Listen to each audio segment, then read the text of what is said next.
แล้ววันนี้นะคะกล้วยช่อนไทยว่าที่นี่กวนจะร้านเรียบร้อยว่ากล้วยช่อนเปียก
มันยังไงทำเอาอย่างนี้นี่ไงเนี่ย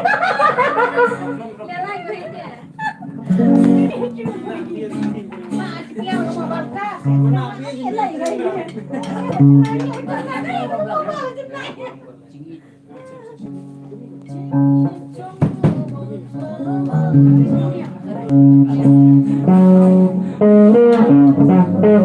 ย